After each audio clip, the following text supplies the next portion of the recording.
everyone, welcome to Therapy Reveal, where we will reveal what therapy is all about. My name is Blue, and I am your host for today's episode. And today we have here with us Paul. Adding on to what you stated earlier about therapy, what would be your advice for people who are currently looking for therapy? I often explain to my client, I compare a therapist to a pair of shoes. Right?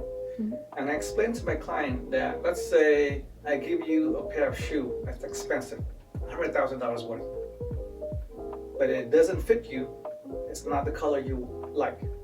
What's the likelihood of you wearing it or using it daily? Most people say, nope, I'm going to wear it. I'm probably going to put it on eBay, sell it. Right? Or if it's something collectible, I put it on a shelf. And the question is like, what's the point of buying a shoe that you're not going to use? Right? If I give you a pair of shoes, let's say from Payless, known for its economic, right, pricing, but it's comfortable and it's the color that you like, what's the likelihood of you wearing it daily? And the answer oftentimes is, I'll probably use it every day. And so a therapist is the same thing. Doesn't matter what credentials behind the name, what training they have, or what ethnicity. Yeah.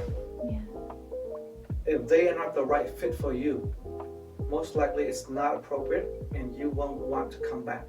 You won't want to use that service. But oftentimes people feel obligated.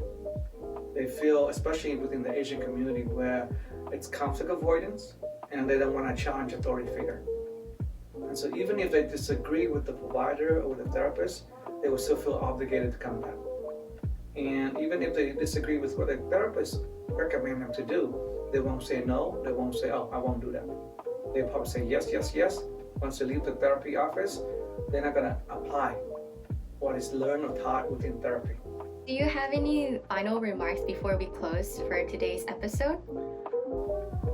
The final remarks, or the review part, right? It's the final review for therapy, is that if you want to go to therapy, and what's the worst thing that can happen, right? The worst thing that can happen is that you confirm you have a diagnosis or you have a mental illness. If you have a mental illness or any illness, don't you want to get treated? Don't you want to better manage it? Right? The best thing that could happen as well is you got confirmed you have no illness. Right? So just similar to an eye doctor or a dentist, right? Every 6 months you go in for an eye exam or dental exam for cleanup, for the general checkup. Every year you go in for a physical checkup for your body to make sure things are all in order. What are the frequencies that people do to take care of their mental health? What are the frequencies that people take to be sure that they get evaluated, to be able to identify anything that may come early on, that could be treated early on before it becomes worse? So don't worry or don't be so afraid of seeking for therapy. Just give it a try, 1 to 3 sessions. Within 3 sessions, you will know if that therapist is an appropriate therapist for you or not. If it's not a right fit, move on. Go to the next one. Thank you, Paul. Okay, well, that concludes the session for today's episode. If you guys have any questions regarding mental health, therapy, etc., feel free to comment down below your questions and or experiences if you feel comfortable sharing them with us, and we can discuss more about them in future episodes.